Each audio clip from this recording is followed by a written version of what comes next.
નમસ્તે વિદ્યાર્થી મિત્રો, સિગ્મા સ્કૂલ ઓફ સાયન્સ સાવરકુંડલાની આ YouTube ચેનલમાં આપનું સ્વાગત છે. આજે આપણે જોઈશું ધોરણ 12 રસાયણ વિજ્ઞાન જેનું D અને F વિભાગના તત્વો આના વિશે આપણે ચર્ચા કરીએ છીએ. તો આના જે આગળનો લેક્ચર છે તેમાં આપણે થોડા ભૌતિક ગુણધર્મો વિશે ચર્ચા કરી હતી. તેની પરમાણુય ત્રિજ્યા, આયનીય ત્રિજ્યા, ત્યારબાદ ઓક્સિડેશન અવસ્થા, ત્યારબાદ તેના અયુગ્મિત ઇલેક્ટ્રોનને કારણે જે રંગ દર્શાવે છે તેની ચર્ચા આપણે કરી હતી. પણ આપણા એનસીઈઆરટી મુજબ થોડાક વધારે ગુણધર્મો તમને ટેક્સ્ટ બુકમાં આપેલા છે, તો આજે આપણે તેને સમજવાની કોશિશ કરશું. તો જોઈએ આપણે તો સૌપ્રથમ તમને તૃતીય શ્રેણી અને ચતુર્થ શ્રેણી, તો પ્રાથમિક શ્રેણીની તો વાત આપણે કરી ગયા અને તૃતીય શ્રેણી જે વાયુવાળી છે તેના વિશે ચર્ચા કરી ગયા છીએ આપણે, બરાબર. તો આજે દ્વિતીયક, તૃતીયક અને ચતુર્થક આજે ચાર શ્રેણી આપેલી છે, તેમાં તમને મિત્રો નામ આપેલા નથી. તો અહીંયા આપણે તૃતીયક અને ચતુર્થક શ્રેણી છે તેના નામ લખી દીધા છે. દ્વિતીયકના તો પ્રાપ્ય છે, તમને ખબર જ હશે બધા. તો આ બેના જે નામ છે ખાસ તે તમે જોઈ લેજો. બાકી જે ઇલેક્ટ્રોનની રચના છે તેમાં તો અગેન જે 5d અને 6s, ટૂંકમાં અહીંયા 6s ભરેલી હશે બે ઇલેક્ટ્રોન. ઇલેક્ટ્રોન અહીંયાથી 5d માં પહેલો, અહીંયાથી બીજો, ત્રીજો, ચોથો, પાંચમો, છઠ્ઠો એ રીતે આવશે, બરાબર, સાતમો. પરંતુ અહીંયા ગોલ્ડમાં થોડીક જોજો તમે કે ગોલ્ડ જે છે તેમાં ઇલેક્ટ્રોનની રચના છે Pt અને ગોલ્ડ, પ્લેટિનમ અને ગોલ્ડ. તેમાં જેના 6s છે તેમાં એક એક ઇલેક્ટ્રોન જ હશે અહીંયા. અને જે આગળની જે 5d કક્ષક છે તેમાં અનુક્રમે 9 અને 10 ઇલેક્ટ્રોન આવેલા છે. તેની આવું શું કામ હોય છે તેની વાત આપણે આગળ ચર્ચા જે પ્રથમ સંક્રાંતિ શ્રેણીમાં કરી હતી તે મુજબ જ અહીંયા પણ થશે. ત્યારબાદ આગળ આપણે ચતુર્થક જે શ્રેણી છે તે જોઈએ. તો તેમાં મિત્રો ઇલેક્ટ્રોન જે 7s અને 6d આ મુજબ જ ચાલશે, બરોબર, કે 7s માં અહીંયાથી બે ઇલેક્ટ્રોન હશે, 6d માં અહીંયા પહેલો, બીજો, ત્રીજો, ચોથો એ રીતે આવશે. અને અહીંયા જે Rg છે રોડ ચેન્જ, તેમાં એક ચેન્જ આવશે કે તેમાં જે ઇલેક્ટ્રોન છે જે 6s છે, સોરી 7s, તેમાં એક ઇલેક્ટ્રોન હશે અને 6d જે કક્ષક છે તેમાં 10 ઇલેક્ટ્રોન હશે, જેવું આપણે આગળ CU માં જોતા હતા પ્રથમ સંક્રાંતિ શ્રેણીમાં. તો આ એક થોડાક ઇલેક્ટ્રોનની રચના વિશે જોઈ લેજો અને ખાસ તેના નામ વિશે ચર્ચા તમે જોઈ લેજો. ત્યારબાદ મિત્રો તમને તેમાં એક એવું વિધાન આપેલું છે કે Zn, Cd અને Hg તેને સંક્રાંતિ જે શ્રેણી છે અથવા તો સંક્રાંતિ તત્વો ગણવામાં આવતા નથી. આવું શા માટે થાય? બરાબર, અહીંયા જે છેલ્લા તત્વો જે છે, અહીંયા મર્ક્યુરી છે, અહીંયા Cn જે છે કોપરનિશિયમ, એની આગળ Cd છે, તેની આગળ પ્રથમ સંક્રાંતિ શ્રેણી જો વાત કરીએ તો આપણે Zn છે, તેને પ્રથમ અથવા તો કોઈ પણ સંક્રાંતિ તત્વો ગણવામાં આવતા નથી. તો આનું મિત્ર એક સરળ કારણ છે કે તેનામાં d કક્ષક છે તે અપૂર્ણ હોતી નથી. તમે Zn ની વાત કરો, કે મર્ક્યુરી ની વાત કરો, કોપરનિશિયમ ની વાત કરો કે Cd ની વાત કરો, તમે તેની ઇલેક્ટ્રોનની રચના જોશો તો તેમાં તમને અપૂર્ણ ભરાયેલી d કક્ષક જોવા મળશે નહીં. d માં 10 ઇલેક્ટ્રોન હોય છે. આ બધા d માં કેટલા હોય છે? 10 ઇલેક્ટ્રોન હોય છે. અને જે મુખ્ય અવસ્થા હોય તેમાં s માં 2 ઇલેક્ટ્રોન, 10 માં s માં 2 ઇલેક્ટ્રોન હશે અને d માં 10 ઇલેક્ટ્રોન. આવી રીતની બધાની રચના છે છેલ્લા તત્વોની બધાની. અને આના તમે જે ઓક્સિડેશન નંબર ફાઇન્ડ કરો તો એની જે ઓક્સિડેશન અવસ્થા છે તેમાં પણ s ના 2 ઇલેક્ટ્રોન જતા રહેશે, પણ d તો કેટલા રહેશે? 10 જ ઇલેક્ટ્રોન રહેશે. આપણે જે સંક્રાંતિ શ્રેણીની વ્યાખ્યા કરી હતી કે સંક્રાંતિ શ્રેણીના તત્વો એટલે કેવા તત્વો? તો કે એવા તત્વો કે જેમાં d કક્ષક અપૂર્ણ ભરાયેલી હોય તેવા તત્વોને આપણે સંક્રાંતિ શ્રેણીના તત્વો કહીએ છીએ. એટલા માટે મર્ક્યુરી છે, કોપરનિશિયમ છે, Zn છે, Cd છે, આ બધા તત્વોને સંક્રાંતિ શ્રેણીમાં ગણવામાં આવતા નથી. તો સંક્રાંતિ તત્વો કહેવામાં આવતા નથી, બરાબર. તો એક સામાન્ય વાત છે તે તેના વિશે આપણે ચર્ચા કરી. ત્યારબાદ છે મિત્રો જુઓ તમે પેજ નંબર 218 કે સંક્રાંતિ તત્વો છે જે ડી વિભાગના તેના સામાન્ય ગુણધર્મો એટલે કે general properties of transition element તેના વિશે આપણે થોડી ચર્ચા અહીંયા કરવાની છે. તો સૌપ્રથમ જુઓ મિત્રો તમને તેના ભૌતિક ગુણધર્મો આપેલા છે. આ ભૌતિક ગુણધર્મો વિશે તો તમે ધોરણ 10 માં પણ ભણી ગયા છો. ધાતુ અધાતુ જે ચેપ્ટર હતું તમારું તો ખબર છે આપણને કે લગભગ બધા જ સંક્રાંતિ તત્વો વિશિષ્ટ ધાત્રીય ગુણધર્મ જેવા કે હવે યાદ રાખજો કે જે સંક્રાંતિ તત્વોની વાત કરીએ છીએ આપણે તો તેમાં તે લોકો વિશિષ્ટ ગુણધર્મ એટલે કે ધાત્રીય ગુણધર્મ ધરાવે છે. એટલે કે ધાતુ જેવા ગુણધર્મો તે ધરાવે છે.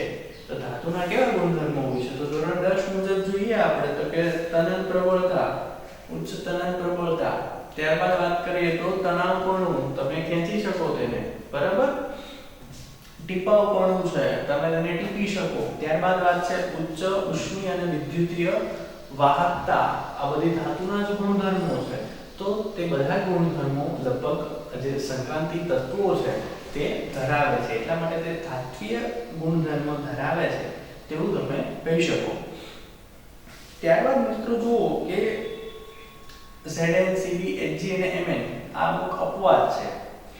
એ સિવાય સામાન્ય તાપમાને તેઓ એક અથવા તો વધારે વિશિષ્ટ ધાત્વીય બંધારણો ધરાવે છે. આ ધાત્વીય બંધારણ વિશે આપણે ચર્ચા કરવાની છે. આનો તમે સ્ક્રીનશોટ લઈ લેશો છો, બરાબર? કે આનો તમે એક વિડિયો પોસ્ટ કરી અને સ્ક્રીનશોટ લઈ લો, બરાબર? તો ત્યારબાદ આપણે તેને રફ કરી અને આગળની ચર્ચા ચાલુ રાખીએ.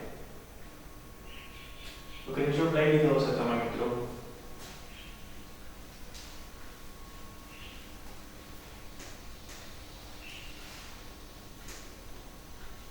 તો આપણે તેના ભૌતિક ગુણધર્મો વિશે વાત કરવાની છે. સ્ક્રીન આપણે ધાત્વીય ગુણધર્મો વિશે પણ ચર્ચા કરી કે સંક્રાંતિ તત્વો જે છે તે ધાત્વીય ગુણધર્મ ધરાવે છે. લગભગ બધા સંક્રાંતિ તત્વો વિશિષ્ટ ધાત્વીય ગુણધર્મો ધરાવે છે, બરાબર? એટલે એક તો ગુણધર્મની વાત થઈ આપણો ધાત્વીય ગુણધર્મો. ધાત્વીય ગુણધર્મ એટલે ધાતુ જેવા ગુણધર્મો તે ધરાવે છે. ત્યારબાદ મિત્રો ખાસ કરીને કે વિશિષ્ટ ધાત્વીય બંધારણો, બરાબર? વિશિષ્ટ ધાત્વીય બંધારણો, વિશિષ્ટ ધાત્વીય બંધારણો તે દર્શાવે છે. તો તમને જે લેટિસ બંધારણો આપેલા છે, તમને જે કોષ્ટક આપેલું છે નીચે, તેમાં તમે જોઈ શકો છો કે સ્કેન્ડિયમ, ટિટેનિયમ, વેનેડિયમ એવી રીતે દ્વિતીયક અને તૃતીયક શ્રેણીમાં તમે જેમ જેમ આગળ જાઓ તેની લેટિસ રચના આપેલી છે, લેટિસ બંધારણ. તો આપણે જે પ્રથમ ચેપ્ટર સોલિડ સ્ટેટ તેના વિશે ચર્ચા કરી ત્યારે લેટિસ બંધારણ વિશે વાત આપણે કરી ગયા છે. તો તેમાં જુઓ HCP રચના ધરાવી શકે, BCC રચના ધરાવી શકે સ્કેન્ડિયમ, પછી એક વેનેડિયમમાં ખાલી BCC રચના છે. ત્યારબાદ તમે જેમ જેમ આગળ વધશો તેમ ઝિંકમાં જુઓ તમે કે HCP રચના ધરાવતું નથી. સોરી, એક રચના એટલે કે દર્શાવશે નહીં, ખાલી HCP રચના એક જ દર્શાવે છે, બરાબર? બાકી એક પણ લેટિસ બંધારણ જે દર્શાવતું નથી. અને એટલે જ આપણે કહીએ છીએ કે ઝિંક જે છે તે સંક્રાંતિ તત્વ નથી. આ માટેનું કારણ છે. ત્યારબાદ જુઓ તમે કેડમિયમ છે Cd તે પણ ફક્ત HCP બંધારણ દર્શાવે છે, બરાબર? ત્યારબાદ મર્ક્યુરી છે. તો મર્ક્યુરીની વાત કરીએ તો Hg છે તે સામાન્ય તાપમાને પ્રવાહી બીજા બધા હોય છે, બરાબર? અને ધાત્વિક બંધ જે છે તે અતિ નિર્બળ હોય છે. આપણે આ ત્રણની વાત કરીએ Zn, Cd અને Hg. તો Zn પછી Cd and Hg આમાં જે ધાત્વીય બંધ જે છે, ધાત્વીય બંધ અતિ નિર્બળ હોય છે, બરાબર? અતિ નિર્બળ હોય છે અને સામાન્ય તાપમાને કેવા હોય છે તેઓ પ્રવાહી સ્વરૂપમાં હોય છે, બરાબર? એટલે કે સામાન્ય તાપમાને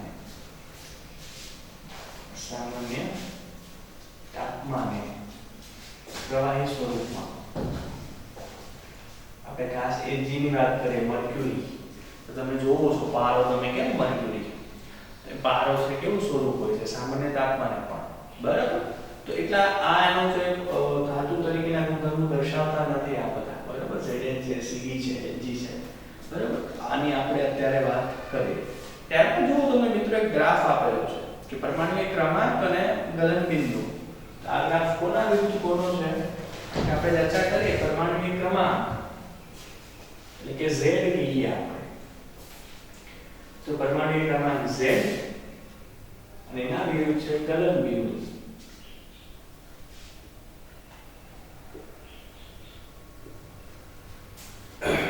આ એક ગ્રાફ તમને આપેલું છે. તો મિત્રો તમે જોઈ શકો છો કે ગ્રાફમાં કેવો zigzag પ્રકારનો ગ્રાફ દર્શાવે છે.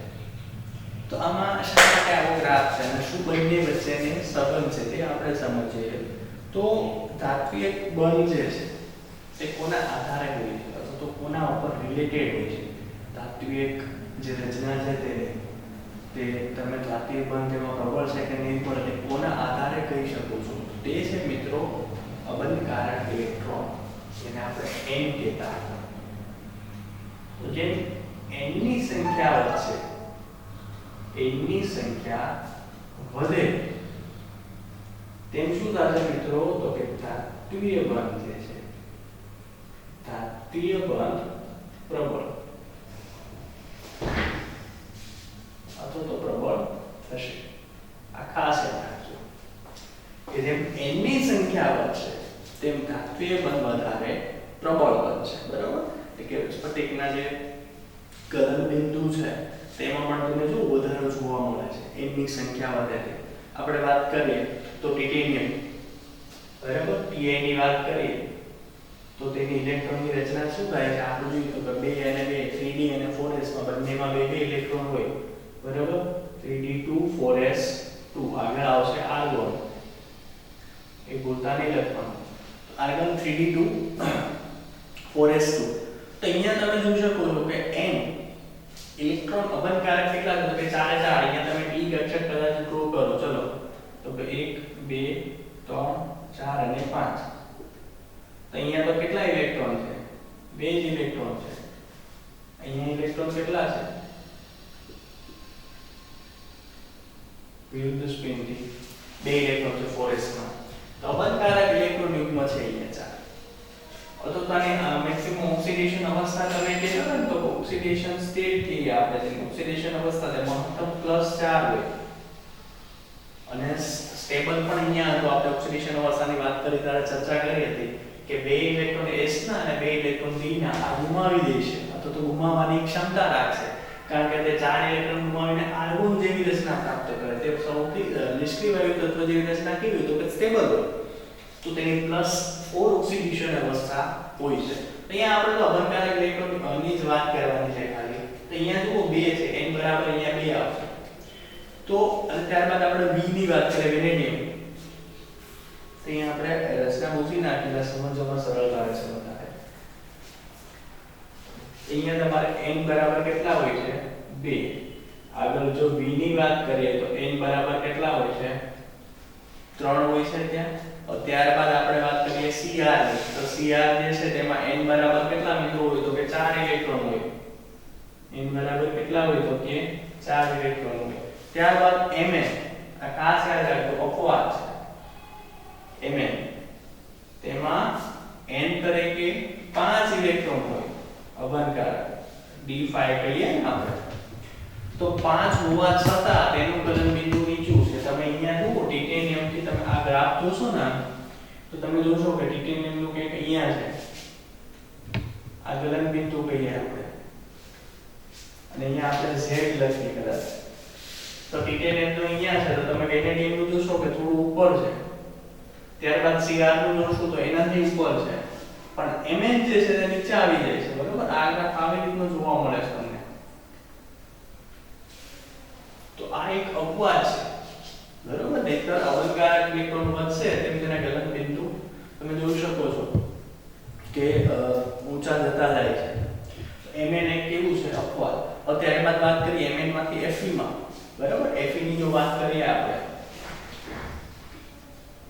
તો Fe ની જે ઇલેક્ટ્રોનની રચના છે તેમાં શું હોય તો કે 4s2 અને પછી શું આવશે? 6 આવશે.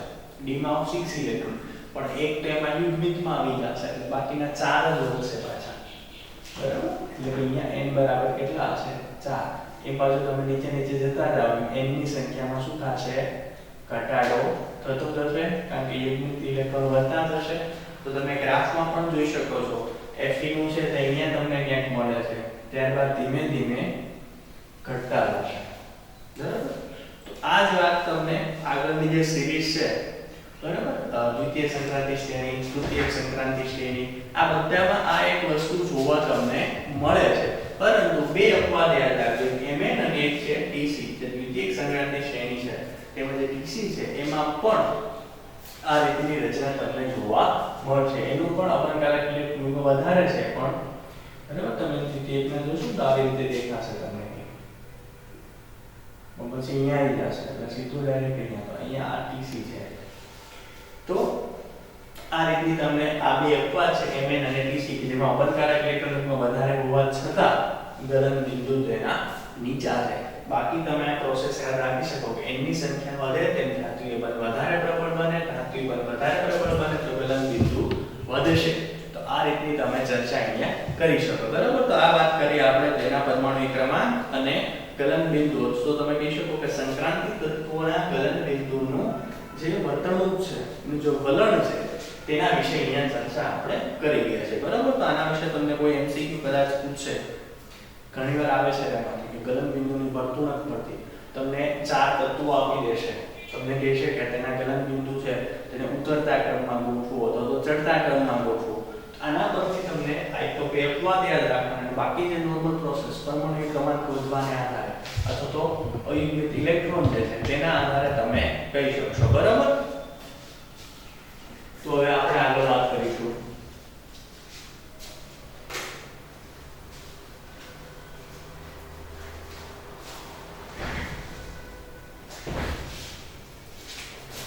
તો ત્યારબાદ જો મિત્રો તમે તમારા પેજ નંબર 219 પર એમાં મિત્રો તમને ગ્રાફ આપેલ છે પરમાણ્વીય ક્રમાંક એના વિરુદ્ધ ડેલ્ટા H અથવા તો એટોમાઇઝેશન એનર્જી જે છે, પરમાણ્વીયકરણ અથવા તો બાષ્પાયન ઊર્જા કહો તમે. તો સામાન્ય રીતે તમને ઉપર આપેલ છે કે સંયોજકતા ઇલેક્ટ્રોનની સંખ્યા વધારે તેટલું પરિણામી બંધન બળ કેવું છે? પ્રબળ હશે. આ વાત આપણે કરી ગયા છે. તો પરમાણ્વીય એન્થાલ્પી એટલે કે જેનું ઊંચું ઉત્કલન બિંદુની વાત કરીએ આપણે, તો એના ધાતુના વલણ તેમની પ્રક્રિયાઓમાં ઊંડા રહેવાનું હોય છે, એટલે કે વિદ્યુત પોટેન્શિયલના સ્વરૂપમાં જોશું આપણે આગળ, તો તેની ચર્ચા કરીશું. પરંતુ અહીંયા આપણે આકૃતિ 8.2 ની ચર્ચા ખાસ કરવાની છે કે દ્વિતીયક અને તૃતીયક શ્રેણીની ધાતુઓની પરમાણ્વીયકરણ એન્થાલ્પીના મૂલ્યો પ્રથમ શ્રેણીના અનુવર્તી તત્વો કરતાં વધુ હોય છે. તો આ પરમાણ્વીયકરણ એન્થાલ્પી એટલે શું? પરમાણ્વીયકરણ એન્થાલ્પી શું કીધું છે? તો કે જે દ્વિતીયક અને તૃતીયક શ્રેણીના ધાતુઓની પરમાણ્વીયકરણ એન્થાલ્પી, બરાબર, પરમાણ્વીયકરણ એન્થાલ્પી શું હોય છે? તો કે પ્રાથમિક શ્રેણીના તેના અનુવર્તી તત્વો કરતાં વધારે હોય છે. તમને ગ્રાફ પણ આપેલો છે તેનો, આ રીતનો ગ્રાફ છે, તેમાંથી નીચે જુઓ તમે આ રીતની છે, આ વધઘટ થતા હશે, પણ એના જે દ્વિતીયક અને તૃતીયક શ્રેણીના છે તમને અહીંયા છે જોવા મળે છે. આ દ્વિતીયક છે અને આ તૃતીયક છે. આ ફર્સ્ટ છે તમારી પ્રથમ સંક્રાંતિ શ્રેણી. તો Mn માં આ તમે આના ગ્રાફને છે ને આગળના ગ્રાફ ઉપર પણ એપ્લાય કરી શકો, બરાબર? એ જ રીતે અહીંયા પણ થશે.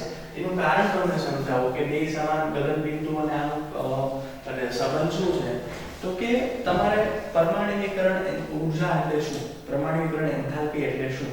તો કે પ્રવાહી થયેલા ધાતુના તમે બાષ્પ આપો, બાષ્પાયન ઊર્જા આપો અને તેમાંથી જે પરમાણુ મુક્ત પરમાણુ મળે, આની જે ઊર્જા છે તેને તમે પરમાણ્વીયકરણ ઊર્જા કહી શકો. એટલે કે પ્રવાહી થયેલ ધાતુ છે કોઈ પણ, એટલે કે પ્રવાહી થયેલ ધાતુ, આમાંથી તમે જ્યારે મુક્ત પરમાણુ બનાવો છો તો મુક્ત પરમાણુ મેળવો છો, તો આના માટે જે જરૂરી ઊર્જા આપવી પડશે તેને આપણે બાષ્પાયન કહીએ, બરાબર? બાષ્પાયન ઊર્જા કહેતા હતા આપણે. બાષ્પાયન અને તમને મુક્ત પરમાણુ મળે, આ જે રિક્વાયરમેન્ટ છે, આ જે એનર્જી છે, બાષ્પાયન ઊર્જા, તેને જ આપણે કહીએ છીએ પરમાણ્વીયકરણ એન્થાલ્પી, એટલે કે પરમાણુ બનવા માટે જરૂરી ઊર્જા, તેના વિશે આપણે વાત કરવાની છે. એક ટ્રેન્ડ ખાસ યાદ રાખજો મિત્રો કે જેમ જેમ ગલન બિંદુ વધશે તેમ તેની બાષ્પાયન ઊર્જા એટલે કે પરમાણ્વીયકરણ ઊર્જામાં વધારો થશે. તમે અહીંયા જોઈ શકો છો કે પ્રવાહી થયેલ ધાતુ, તો કે આપણે ગલન બિંદુની જ વાત કરશું, પ્રવાહી ક્યારે થશે તો કે એનું ગલન બિંદુ આવશે ત્યારે પ્રવાહી થઈ જશે. તો અહીંયા જેમ પ્રવાહી થયેલ ધાતુ એટલે કે એનું ગલન બિંદુ વધશે અથવા તો વધારે હોય તો તમારે તેમાંથી મુક્ત પરમાણુ કરવા જે બાષ્પાયન ઊર્જા આપવી પડે છે તે પણ કેવી આપવી પડે, વધારે. અહીંયા તમને મુક્ત પરમાણુ મળશે.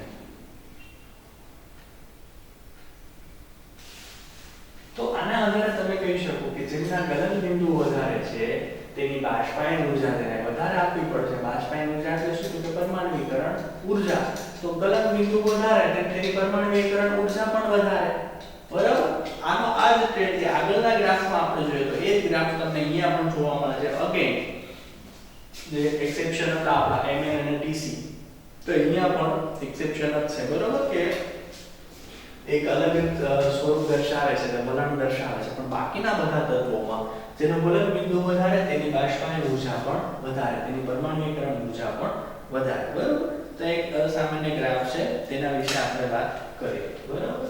આ ખાસ યાદ રાખજો. પરમાણ્વીકરણ એન્થાલ્પી એટલે શું? તો કે ગલન બિંદુ જેમ વધશે તેમ તેને પરમાણ્વીકરણ ઊર્જામાં પણ એન્થાલ્પીમાં વધારો થશે. બરાબર? કારણ કે આપણે પ્રવાહી ધાતુમાંથી મુક્ત પરમાણુ મેળવવા માટે તેને બાષ્પાયન ઊર્જા આપવી પડે. બરાબર? તો એકબીજાને આ રીતે આધારિત હશે એકબીજા પર. ત્યારબાદ મિત્રો વાત કરવાની છે આપણે પરમાણ્વીય અને આયનીય કદમાં ફેરફાર. તો આ આપણે આગળના લેક્ચરમાં પણ જોઈ ગયા છે કે પરમાણ્વીય અને આયનીય જે કદ. આયનીય કદ એટલે શું? તો કે આયનમાં જ્યારે પરિણમે છે ત્યારે તેના કદમાં શું ફેરફાર થાય છે, તેનું વલણ શું હોય છે, તેના વિશે ચર્ચા આપણે કરી ગયા છે. કારણ કે અહીંયા તો જેના કદ છે તેમાં ફેરફાર ઓછો થાય છે. તમે ડાબેથી જમણા તરફ જાઓ તો એ વાત કરી દે આપણે. શા માટે? તો કે ઇલેક્ટ્રોન છે એ ડી કક્ષકમાં જ એન્ટર થાય છે બધા. 21 થી 30 લો તમે, કે તમે દ્વિતીયક સંક્રાંતિ શ્રેણી લો કે તૃતીયક સંક્રાંતિ શ્રેણી લો, બધામાં ઇલેક્ટ્રોન છે એક જ કક્ષામાં દાખલ થાય છે, ડી માં જ દાખલ થાય છે. એટલે એટલો બધો તમને ખાસ તફાવત એના કદમાં જોવા મળશે નહીં. બરાબર? તો આના વિશે આપણે વાત કરી. બરાબર? તો તે તમે જોઈ શકો છો અને તમને જે પાછા ગ્રાફ પણ આપેલ છે કે પરમાણ્વીય ત્રિજ્યાનો વલણ 8.3, તેમાં તમે જુઓ તો કે પ્રાથમિકના તો બરોબર છે, ચલો કે 3D જે શ્રેણી છે તમને એના મૂલ્ય આ રીતે આપેલા છે કે સંક્રાંતિ શ્રેણીની પરમાણ્વીય ત્રિજ્યાના વલણો કે અને કોઈ ગ્રાફ છે તમને.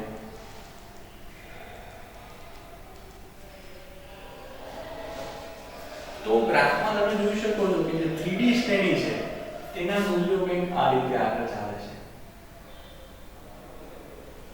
આપણે જોયું હતું કે Zn થોડીક વધારે હોય છે એના પાછળના ક્રમ કરતા એની ત્રિજ્યા, પરમાણ્વીય ત્રિજ્યા. બરોબર? પરંતુ જે 4D છે આને આપણે વાત કરી 3D, અને જે 4D છે તેના 3D કરતા તો ઘણા વધારે હોય છે. બરાબર?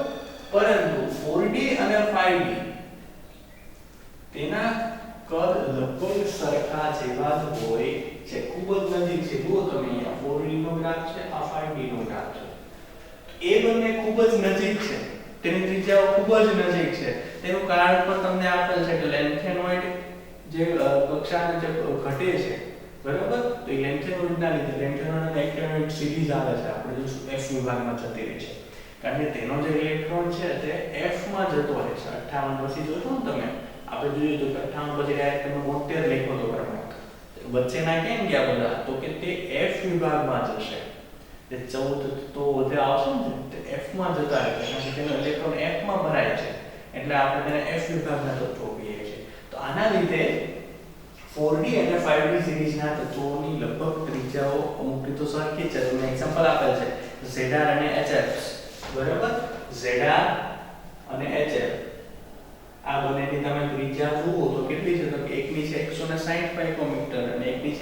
159 પાઇકોમીટર, Zr ની છે 160 પાઇકોમીટર અને Hf ની છે 159 પાઇકોમીટર. આ બંને લગભગ કેવી છે? સમાન જ જોવા મળે છે, બરાબર. તો આપણે લેન્થ એન્ડ વિડ્થ સંકોચનની વાત કરી, બરાબર. તો એના લીધે આ 4f ના લીધે તેના જે આગળની સિરીઝ છે આપણી 4D અને 5D એમાં લેન્થ એન્ડ વિડ્થ સંકોચનના લીધે તે વસ્તુ જોવા મળે છે, બરાબર. ત્યારબાદ આપણે જો નીચેનું ટેબલ છે એમાં ઘણી બધી માહિતી આપેલી છે તમને. ટેબલ નંબર 8.2 આપેલું છે તમને. એ તમને પરમાણ્વીય ક્રમાંક, ઇલેક્ટ્રોનની રચના, પરમાણ્વીય એન્થાલ્પી, આયનીકરણ એન્થાલ્પી, ધાત્વિય અથવા આયનીય ત્રિજ્યા, પરમાણિક વિદ્યુત પોટેન્શિયલના મૂલ્યો આપેલા છે અને તેની ઘનતા આપેલી છે. તો આના વિશે આપણે જોઈએ કે આમાંથી કઈ માહિતી આપણને મળે છે. તો ક્રમાંક અને ઇલેક્ટ્રોનની રચના વિશે તો માહિતી મેળવી ચૂક્યા છે, આપણે સમજી ચૂક્યા છે અને સમજો છો તમે સારી રીતે. પરંતુ જે પરમાણ્વીય એન્થાલ્પી છે, પરમાણ્વીય એન્થાલ્પીની જે વાત કરીએ આપણે આગળ કે બાષ્પાયન ઊર્જા કહીએ આપણે અથવા તો તેનો જે ટ્રેન્ડ તમે જુઓ કે Sc થી લઈને Zn સુધી તમે જશો તો ક્રમશઃ તમને વધતો દેખાશે. તમે જોઈ શકો છો 324, 472, 515, પછી Mn માં જો 281 થઈ ગયો કારણ કે અનિયમિત વર્તણૂક છે તારી, તેને આપણે આગળ જોયું હતું. પછી again 416, 425, 430 અને Cu માં થોડો ઓછો છે 339 અને ત્યારબાદ Zn ની વાત આવે તો 124 જ છે. પરમાણ્વીય એન્થાલ્પી Zn ની 126 જ છે ખાલી, બરાબર, કિલોજૂલ પ્રતિ મોલ.